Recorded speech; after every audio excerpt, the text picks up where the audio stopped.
Bonjour tout le monde, bienvenue à notre capsule du mercredi soir de l'ADPE. C'est un plaisir encore d'être avec vous ce soir. Et ce soir, je veux commencer une série. On a parlé récemment, un exemple, ce dimanche, est-ce que la COVID aura raison de notre foi? Et je ne crois pas qu'elle devrait avoir raison de notre foi. Et j'avais parlé de quelle est la valeur qu'on attache à notre foi. J'aimerais faire une série à partir des capsules du mercredi soir. Donc, tous les mercredis soirs à 19h30, on se rencontre et c'est en alternance avec Pasteur Annie et de temps en temps Pasteur Frank. Pasteur Annie continue une série sur les paraboles de Jésus et moi, j'aimerais commencer une série sur comment demeurer comblé. Comment est-ce qu'on demeure comblé ou comment est-ce qu'on peut demeurer dans la plénitude de Dieu? J'aimerais débuter cette série-là, je vais vous lire un passage. J'aime bien ce passage-là, c'est dans Éphésiens chapitre 3. À partir du verset 16, l'apôtre Paul prie pour les Éphésiens. Il veut les emmener plus loin. Voici ce qu'il dit. « Je lui demande que, selon la richesse de sa gloire, il fortifie votre être intérieur par la puissance de son esprit, et que le Christ habite dans vos cœurs par la foi. Je demande que vous soyez enracinés, solidement établis dans l'amour, ainsi vous aurez la force de comprendre, avec tous ceux qui appartiennent à Dieu, combien l'amour du Christ est large, long, haut et profond, et vous connaîtrez, ou plutôt vous expérimenterez alors son amour, bien qu'il surpasse toute connaissance, et vous serez ainsi comblés de toute la plénitude de Dieu. » Donc, je trouve intéressant dans ce passage parce que ce qu'on voit, c'est que le désir de Dieu, c'est qu'on soit comblé de sa plénitude. Qu'on soit comblé de sa présence, de la plénitude, du Saint-Esprit, de la puissance, de l'onction, qu'importe qu'on voit sa présence être manifeste dans nos situations, dans notre vie personnelle, qu'on vive sa paix, sa joie, tout ça, Dieu le désire. Mais, vous savez, quand Dieu nous touche, la réalité est autre chose quelquefois. Quand Dieu nous touche, trop souvent, avec le temps, cette expérience-là s'efface, que ce soit une rencontre avec Dieu, dans un temps de prière, dans un temps de lecture de la parole, dans une réunion, un rêve, un songe, qu'importe, lorsqu'on sent réellement que notre Père Céleste nous a parlé, nous a touché, nous visite, nous guérit, nous restaure, guérit des blessures, qu'importe, ça a tendance à la longue, avec le temps, de se dissiper, si je pourrais dire. Et c'est souvent pour ça que l'ennemi réussit à nous décourager. C'est-à-dire, ce n'était pas dans le plan de Dieu qu'on soit touché de temps en temps et que cette chose-là, quand on est touché, wow, ça nous fait du bien, et puis ensuite ça se dissipe, c'est comme si ça disparaît, comme une brume, comme une vapeur qui disparaît. Je ne crois pas que ça, c'était la volonté de Dieu. Il y a aussi un autre aspect que je veux apporter, c'est que beaucoup de croyants pensent que tout dépend de Dieu. Et ce que je veux dire par là, c'est que trop souvent, que ce soit la joie, la vie abondante, la plénitude, le Saint-Esprit, la guérison, on croit que ça dépend de Dieu. Et lorsqu'on croit que tout dépend de Dieu, quelle est notre approche? On supplie Dieu. On demande à Dieu, en anglais, on dit on beg, on demande à Dieu, oh s'il te plaît Seigneur, déverse ton esprit. Donc, on supplie Dieu de déverser son esprit, d'agir, de nous visiter, de déposer sa paix dans notre cœur, d'agir dans une situation. On supplie Dieu de déverser son esprit, puis on se place, en faisant ça, en croyant cela, on se place dans une situation de passivité, en réalité. C'est-à-dire où on pense que ça dépend de Dieu. Donc, notre rôle, c'est d'essayer de convaincre Dieu de se décroiser les bras. Parce que cette attitude-là, c'est comme si Dieu a les bras croisés, puis il dit, un peu plus, force un peu plus. Prie un peu plus. T'as pas assez lu la Bible. Encore, vas-y, un peu plus, puis je vais te bénir. Et on passe à côté de ce que Dieu veut réellement accomplir. Donc, je vais aborder le sujet différemment dans cette série-là. C'est-à-dire, notre expérience de la vie abondante dépend de nous. Notre expérience, ça dépend de nous. C'est pas Dieu qui s'est croisé les bras, qui se dit, t'en as pas fait assez, je peux pas te bénir. Au contraire, ce n'est pas Dieu qui a croisé les bras. Un exemple, on prie « Seigneur, déverse ton esprit ». Mais en réalité, Dieu a déjà déversé son esprit il y a 2000 ans et il ne l'a pas repris à lui. Ce Saint-Esprit-là est toujours actif et à l'œuvre. Donc, Si on croit que Dieu nous touche de temps en temps, une fois ou 10 ans, mettons, où on a une expérience extraordinaire avec Dieu, une expérience marquante qui nous fait du bien, puis qu'entre-temps, on doit persévérer, que Dieu nous envoie dans le désert, comme on entend quelquefois, que Dieu veut nous enseigner des choses, à ce moment-là, on ne pourra pas vivre cette vie abondante.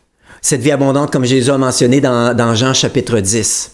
Dans Jean chapitre 10, on voit que Jésus mentionne qu'il est venu pour nous apporter la vie et la vie en abondance.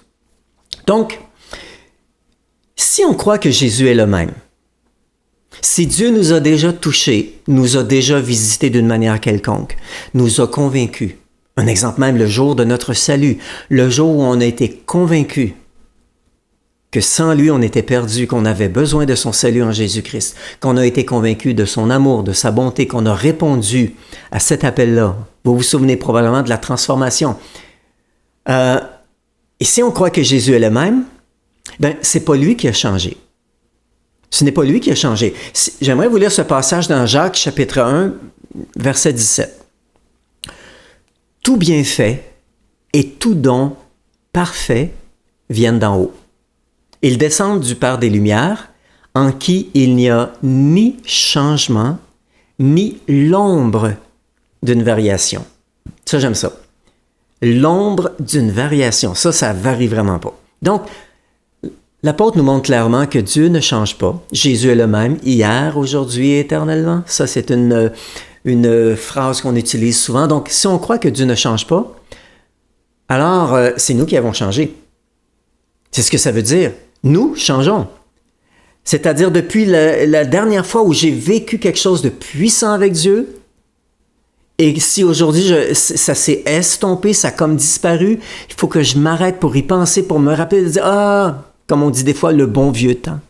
De se souvenir de cette expérience-là et de revivre avec difficulté l'émotion qu'on a ressentie, de se remettre dedans. Si ça s'est effacé, c'est qu'à quelque part, c'est pas Dieu qui a changé, c'est pas Dieu qui retient, nous avons changé. Et vous savez quoi? Ça, c'est une bonne nouvelle. Ouh! Le fait qu'on ait changé, c'est une bonne nouvelle parce qu'imaginez que ce soit Dieu qui ait changé. Wow! Qu'est-ce qu'on aurait fait? Si c'est Dieu qui a changé, si c'est Dieu qui a décidé d'arrêter de nous bénir, si c'est Dieu qui a décidé d'arrêter d'être bon, on serait vraiment dans les problèmes. Mais le fait que c'est nous qui changeons, c'est déjà une bonne nouvelle. Parce que Dieu veut nous remplir de sa plénitude. Il le désire réellement. Si je lis un exemple dans Romains, ce soir, on va étudier le passage de Romains, premier chapitre. Ici, au verset 16, je commence avec ce passage-là. L'apôtre Paul dit « J'ai pas honte de l'Évangile. C'est la puissance de Dieu pour le salut de quiconque croit. » Wow!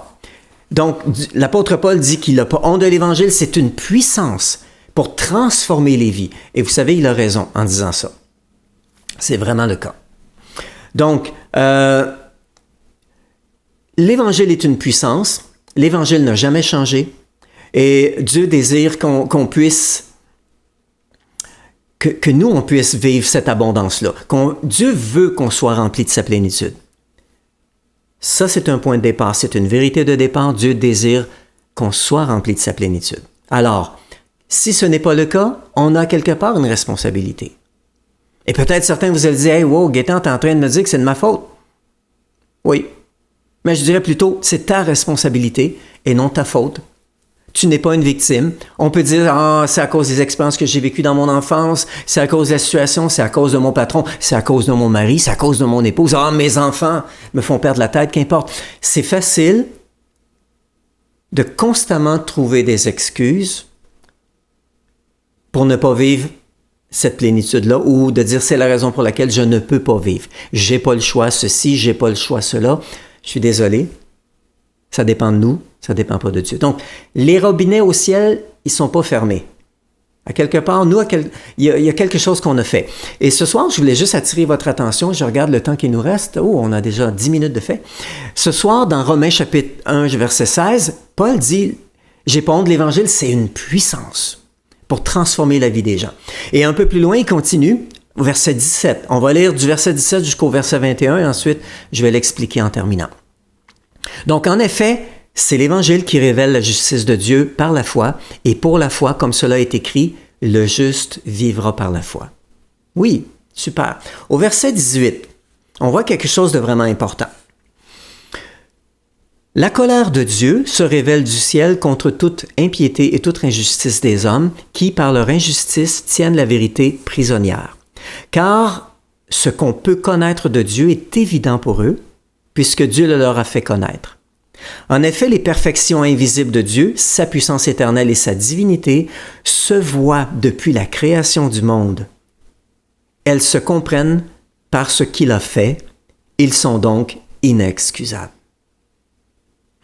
Wow. Puisque tout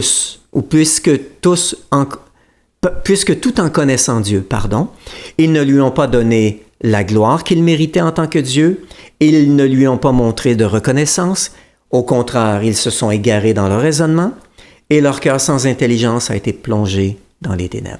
Et je crois que le verset 21 est un verset vraiment, vraiment important. Et ici, ce qu'on voit dans ce passage, c'est que premièrement, ce que Dieu est, il l'a révélé à travers la création. Donc, lorsque quelqu'un me dit « Oh, je suis athée », ici, l'apôtre Paul dit « Il n'y a pas d'athée ». Je ne peux pas croire en Dieu, je ne suis pas capable de croire en Dieu, Dieu, qu'importe. L'apôtre Paul montre ici 4 étapes qui nous conduisent loin de ce que Dieu a accompli pour nous. Et ces 4 étapes-là, si elles nous conduisent loin de Dieu, si on applique l'inverse de ce que ces gens font, elles devraient nous amener à Dieu. On voit ici une progression. Donc, l'apôtre Paul dit clairement, ce qu'on peut connaître de Dieu est évident pour eux. Dieu le leur a fait connaître. C'est-à-dire, l'apôtre Paul parle de cette révélation intuitive que Dieu a placée dans nos cœurs depuis notre enfance. Mais peut-être qu'à un certain moment, on ne le ressent plus, parce qu'à travers ces 4 étapes-là, de ne pas lui donner gloire, de ne pas être reconnaissant, de s'égarer dans nos raisonnements et de laisser notre cœur s'assombrir, nous amène à ne plus voir Dieu, ne plus croire en Dieu parce qu'on ne le voit plus. Alors, je dirais plutôt, on n'a pas de gens qui ne croient pas en Dieu, on a plutôt des gens qui ne veulent pas croire en Dieu, qui ont volontairement, que ce soit endurci leur cœur, qui ont volontairement engourdi leur sens pour ne plus ressentir cette révélation intuitive que Dieu a placée dans le cœur de chaque être humain. Je me rappelle cette histoire et je vous l'ai déjà racontée. Je discutais un jour avec un ami qui était athée, qui ne croyait pas en Dieu. Et lorsque je lui pose la question concernant un de ses enfants qui était malade, « Mais d'où tu penses que vient cette maladie? » Et il me répond sans hésitation, du tac au tac, « Mais de Dieu, voyons donc. » Oups! Alors, vous voyez un exemple, j'entendais le témoignage d'un pasteur qui, lorsqu'il était plus jeune, a été à la guerre au Vietnam. Il mentionnait une chose, il était croyant à l'époque. Et lorsque les balles sifflaient, les plus grands athées se mettaient à prier à Dieu, à crier à Dieu pour être protégés, et ainsi de suite. Et ça me rappelle ce petit échange entre 2 acteurs dans une émission populaire où un acteur qui est athée, qui se dit athée, il dit « J'ai vraiment un problème. Je suis athée, mais j'ai l'impression que Dieu me déteste. » À quelque part, si on s'arrête réellement, c'est qu'on a laissé notre cœur être endurci. OK, je vais avancer rapidement, il nous reste encore quelques minutes. Ce qui est important pour nous, donc, Dieu ne veut pas se révéler à nous une fois de temps en temps, puis entre-temps, ça s'estompe, on vit une vie de difficulté, et puis on persévère, on toffe, comme on dit au Québec, jusqu'à ce que Dieu se révèle à nouveau. Non, je suis désolé. La volonté de Dieu, c'était la vie abondante. Jésus est venu pour nous apporter cette vie en abondance. Donc, si ces 4 étapes-là, un exemple, on a vu tout à l'heure, c'est le verset 21 qui est vraiment important. Au verset 21, excusez-moi, je vais juste déplacer mes notes. Ils ne lui ont pas donné gloire, ils ne l'ont pas glorifié comme Dieu, n'ont pas été reconnaissants, leur imagination est devenue vaine et leur cœur insensé a été endurci. Ici, on voit une progression en 4 étapes qui volontairement nous éloigne de Dieu. C'est nous qui décidons d'avoir cette attitude-là, de réagir de cette manière-là, et qui va nous éloigner de Dieu. Donc, à quelque part, si exprimé négativement, comme dans ce verset-là, les 4 étapes sont « on ne glorifie pas Dieu, on n'est pas reconnaissant, notre imagination devient vaine, c'est-à-dire n'est plus utile, notre cœur donc devient obscurci, on ne voit plus clairement ce que Dieu est en train de faire dans notre vie, ben, je dirais que ces mêmes 4 clés, appelons-les des clés, exprimées positivement, sont de glorifier Dieu, sont d'être reconnaissant, sont de reconnaître le pouvoir de notre imagination. Dans les dernières semaines, on a parlé de ce médecin qui a fait une étude sur l'espoir. Et ce médecin disait, l'espoir, c'est croire, donc d'anticiper. Et ça influence nos émotions, ça nous permet d'imaginer.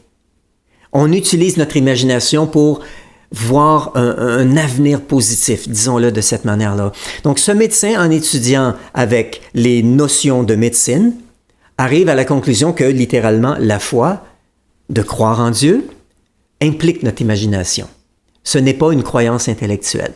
Je sais que ce soir, je n'ai pas le temps d'aller jusqu'au fond de l'idée, mais je voulais juste lancer cette idée-là et on va regarder différents aspects qui vont nous permettre de prendre conscience que ça ne dépend pas de Dieu.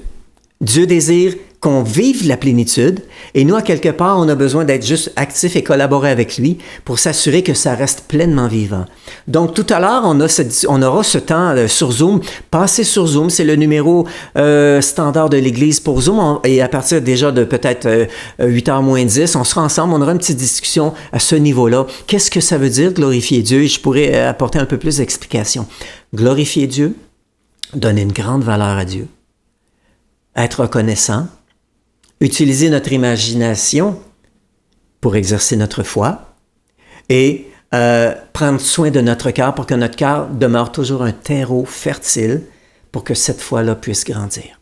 On va continuer, on va toucher plusieurs autres sujets dans les semaines qui suivent, mais pour le moment, je vais terminer là-dessus, puis on se rejoint tout à l'heure sur le Zoom. On prendra un moment de discussion, joignez-vous à nous, et puis on aura un moment de prière pour prier pour les différents besoins, en tenant compte que Dieu désire déverser sa plénitude dans nos vies. Sur ce, que Dieu vous bénisse abondamment, passez une merveilleuse semaine, et pour les autres, on se revoit dimanche, et puis ceux qui le désirent, on se revoit tout à l'heure. À bientôt.